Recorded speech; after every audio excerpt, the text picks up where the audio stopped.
This is your current affairs program where we critically examine the strategic issues bedeviling Nigeria's developmental aspirations and boldly offer practical suggestions on building the Nigeria of our collective desires. Today's episode promises to be engaging and exciting. My guest is already here to assist me in doing justice and also give depth and clarity to the topic of our discourse. As always, it's going to be evidence-driven, honest, bold, and a no-holds-barred conversation. So get ready as we begin in earnest. And now, let's get on with it. Today, we're looking at nation building, the role of political parties in nation building. In this fourth republic, only a handful of political parties have demonstrated the capability to win major elective positions. The PDP, APC, APGA, YPP, and others belong in this category. So, why is this so?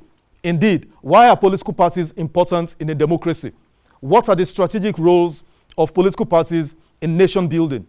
What challenges, if any, do these parties have to grapple with in the attainment of their vision, mission, and strategic objectives? Furthermore, are there lessons we can learn from other climes? Today's episode is the continuing part of my engaging interview with Professor Yusuf Ali Zwaka. It's unmissable. We'll take this short break, and when we return, we'll get right into the conversation. Please stay with us.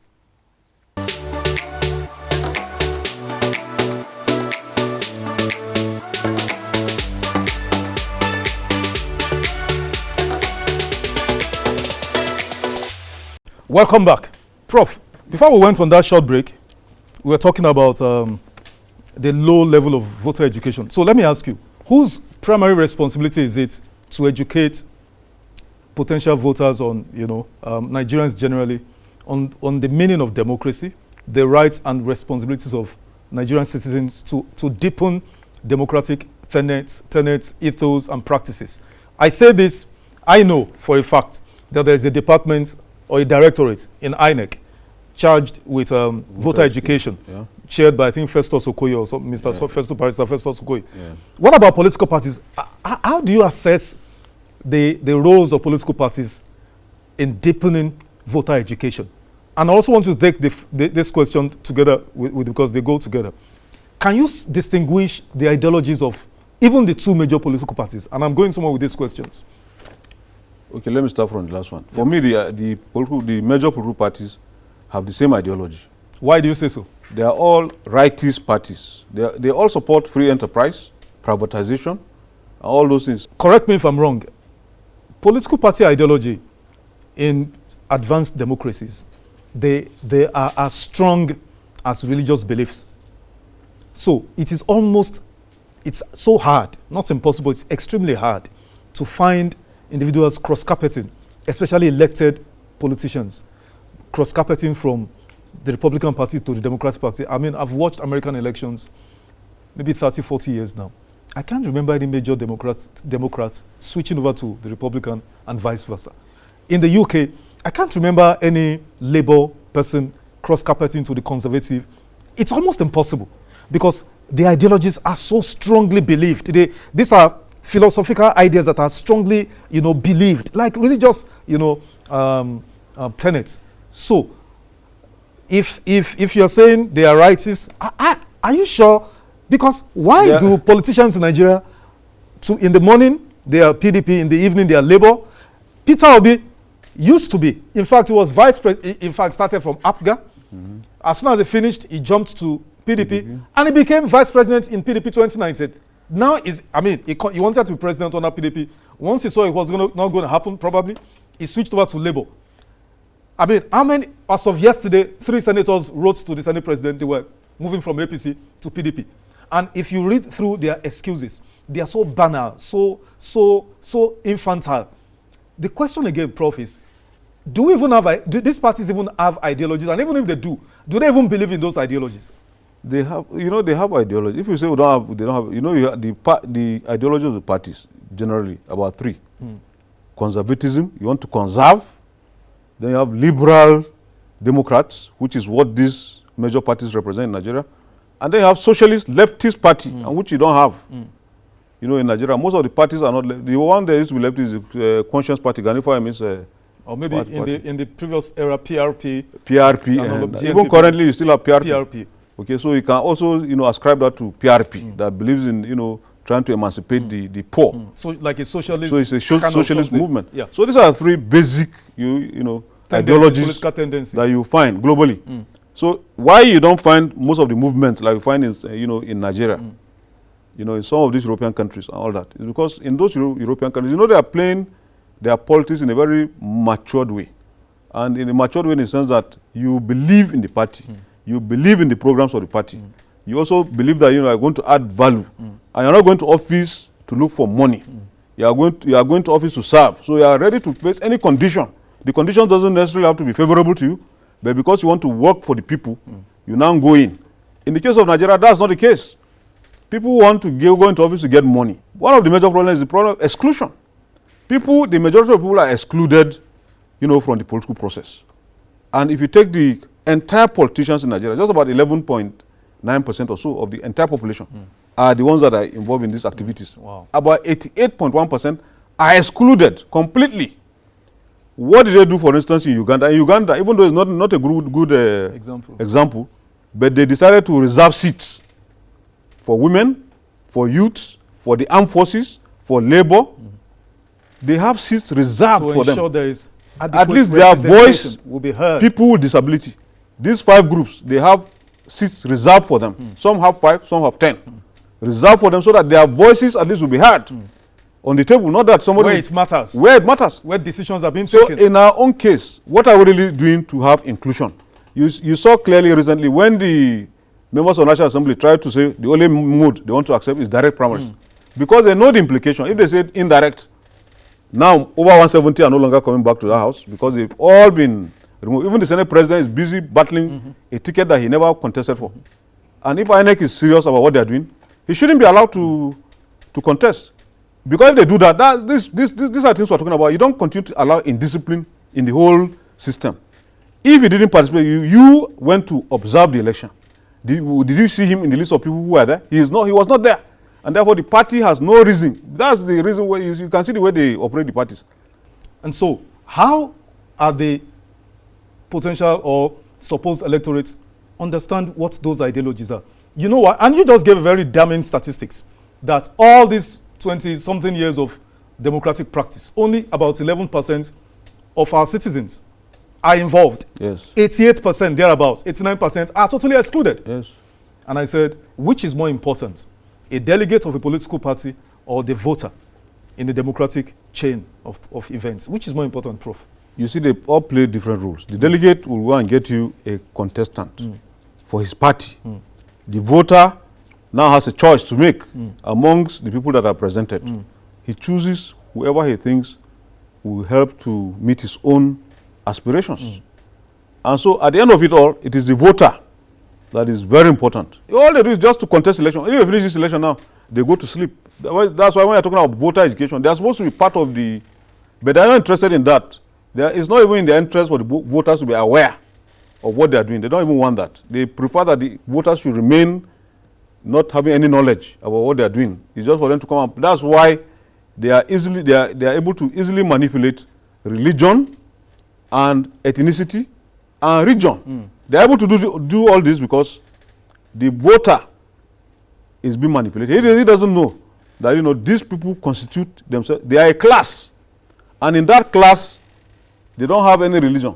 They don't have any ethnic group. Their ethnic group is dollar and naira. Exactly. Yes. Exactly. And interest. Yes. Selfish interest. Yes. Now, Prof, I mean, if you consider that a delegate, in my own opinion, could be likened to kingmakers, they produce, because as it is, let us even say 3 parties, Labour, PDP, and APC. One of these 3 will produce the next president of Nigeria in 2023.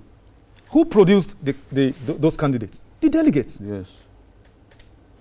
They are the kingmakers. But that's not even where I'm going. The chairman of the party I interviewed in the previous episode, I also asked him that, or rather, he said that I was being theoretical, that political parties exist to win elections. Yeah. What do you say to that, Prof? Yeah, that is why I'm asking you as a political scientist, are political parties created to win elections? Is that the role of political parties? You see, when you have a political party, their responsibility is to acquire and exercise political power. That's all they do. They want to acquire power. They want to exercise political power. That's all. So the struggle that you see in political party is for the acquisition of power, political power, and the exercise of that political power. Because at the end of it all, when they get into office, they will decide who gets what, when, and how. Okay. Maybe that's peculiar to Nigeria. Because I know the ANC in South Africa, African National Congress, was founded in 1912. Yeah. And it never contested election. Yeah. In fact, at some point in its history, you know, probably more than myself, it was proscribed and tagged a terrorist organization. Certainly. The founders of that party were jailed. Life sentences. In fact, they were going to be executed, but their sentences were commuted to life imprisonment. Yeah. Nelson Mandela, one of the founders, did not come out of that imprisonment until 27 years after. So ANC did not contest election for the first time until 1995, when apartheid ended and then a new constitution was fashioned and all of that. So, but if political parties were created just to win elections or to wield power, ANC should not have existed for those decades. That's one. In the UK, you have the Liberal Democrats, because I said there are two major political parties. You have Conservatives and the Labour. But there's the Lib Dems. In fact, there's another one, I can't remember the name now, by this guy who was also a major proponent of Brexit. But there's the Lib Dems. The closest the Liberal Democrats got to power was in the 2011-2012, when they shared power. I mean, the Labour Party under David Cameron, no, Conservative, they needed to go into a power sharing arrangement. Yeah. So Cameron was Prime Minister, you know, the other guy was Deputy Prime Minister. But that party is still there. So I respectfully want to disagree that political parties exist purely to win elections or to contest. No, because if that is the case, then it will defeat the whole idea of political parties is to sell the ideology, educate the citizenry on you know, develop political consciousness. But of course, all of these are tied to the educational level and all of that of the society, because if the educational level is low and there is mass poverty, you know, the priority of the citizens, you know, political awareness or consciousness probably would fare, you know, will rank very low on their needs. You know, so what do you have to say to what I said? What I have to say is that if you take the ANC, it was established to fight for freedom. You know, so it's a different, it's just yes, to fight for freedom, but eventually it transmuted into a political party. Yes, but they had to fight first to get their freedom. In our own case, if you look at it, maybe when the G34 and some other people started coming together in 1998 to struggle just for transition of the military to civilian government, that was the kind of thing you can talk about. Or before 1960, when you had all these parties struggling to ensure that the Europeans left. Yes. But you see, in our own case, after the unfortunate, you know, military government and the banning of these political parties, when they were allowed to reestablish themselves in 1979, you saw that they themselves didn't go back to say, okay, we are going back to the old names of our party, because all they did was to stop those parties which were legitimately registered to continue to exist. If not so, now we will have had, in 2023, one of our parties, the Nigerian National Democratic Party, will have been 100 years. We will have been celebrating 100 years of having a political party, you know, in Nigeria. But that didn't happen. We want to practice democracy as it is being practiced in Western countries, which is where we're getting it wrong. What is common to us? But ANC is not a Western country. No, it's not. It's not. But they started as a revolutionary movement. I know they most of our parties here too were revolutionary. They were fighting against revolutionary vigor. Against the colonialists. The revolutionary vigor has already been tempered with naira and dollars. No longer. Prof, yes. Let's take a short break. Then we'll come back for your closing statements. We'll take this short break. Please stay with us.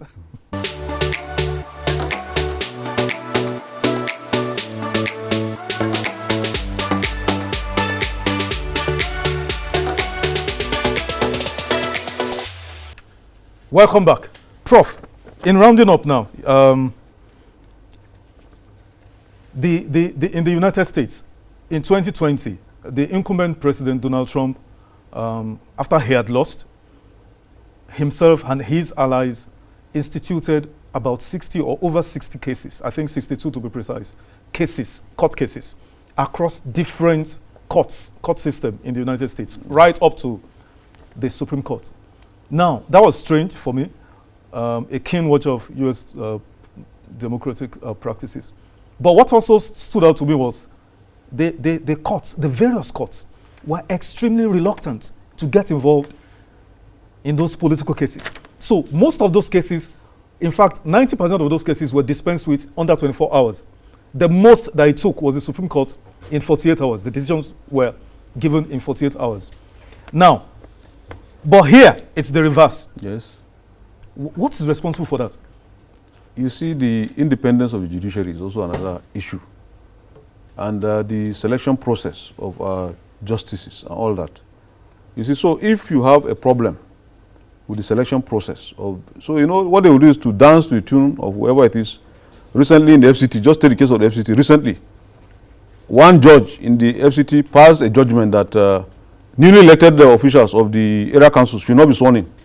That he has extended the tenure of the ones that were in office because there was a law that was passed, I think about 2 years back, that now gave a new term of office for 4 years instead of 3 years.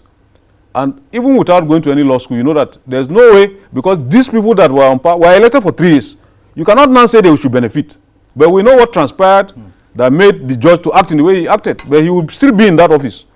In other countries, such people will be jailed because you cannot be subverting the will of the people and be just passing any kind of the type of judgment that you like. So in the United States, they are very careful. They know that these things, if they should do that, they will not survive it. But in Nigeria, they do all sorts of things and they survive whatever it is that they are doing, which is the problem. Let me give this. Let me read this quotation by a U.S. Circuit Court Judge, Stefano Bibas, a former prosecutor and law professor appointed in 2017 by Trump. He was appointed. This judge was appointed by Donald Trump 2017, as he rejected an attempt to throw out Pennsylvania's votes for Biden, stating that the electorate, not judges, choose the president. Votes and not briefs determine election outcomes. In Nigeria, sir, we have seen judiciary choosing a governor of a state who came forth. Yes, he became number one. On an affidavit sworn to by a policeman. The judiciary, the Supreme Court precisely, overturned the work of INEC and the votes of thousands of electorates to declare a man INEC had declared came forth to be winner and is exercising the office and duties of governor. This is where a judge here, appointed by an incumbent president, said, no, it is the voters that determine who becomes elected president or governor. And it is votes and not legal briefs. How do we admonish our judiciary, to win themselves? Because, Prof, as we conclude, I see a very, disheartening phenomenon, in our democracy, where as soon as elections are concluded, you see maybe the Court of Appeal presidents also convening, panel of petitions and all of that. So, and then we even have experts now in electoral jurisprudence as lawyers who are experts. Is this normal in a democracy? It's not. You see, they're allowing, and it's dangerous for our politics. Exactly. For us to be allowing the judiciary to be deciding what should have been decided by the ballot box. Election issue should end after voting. After voting, that's the end. You don't need to go to any court. What happened, with one of the governors being appointed by the Supreme Court is wrong. You can't. That's why I was saying the one that now decided that he was extending the tenure of. I mean, what sort of judiciary is that?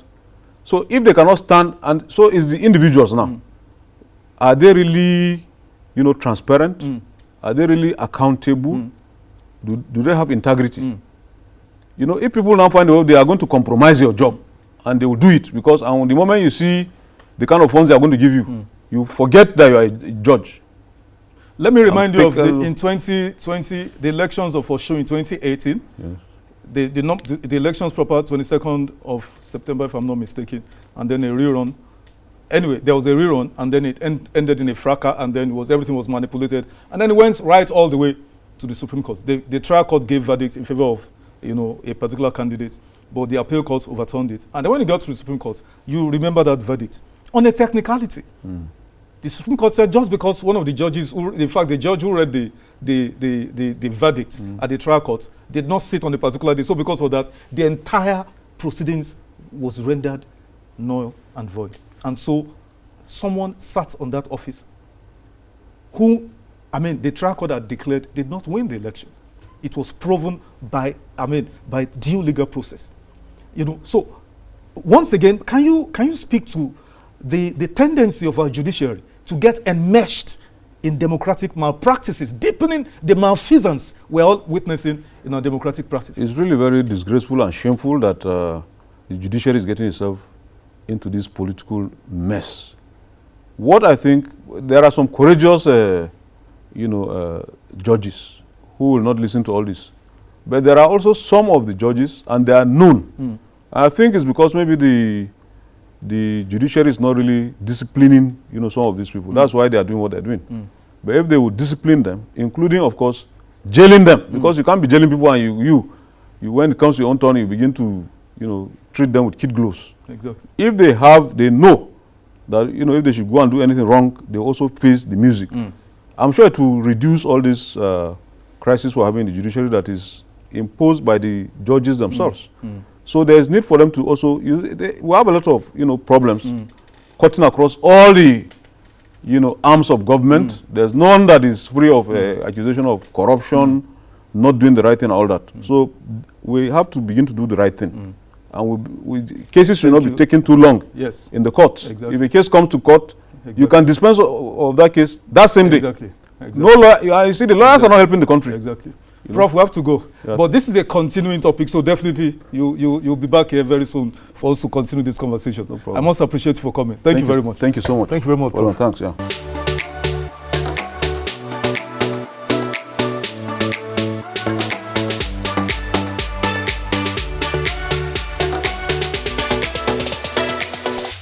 Welcome back from that short break. And here are my closing statements. The most important organization in a democracy are political parties. Their ideologies, values, discipline, organization, and management are strategic to nation building, progress, and development of any nation's economy and the people's overall well-being.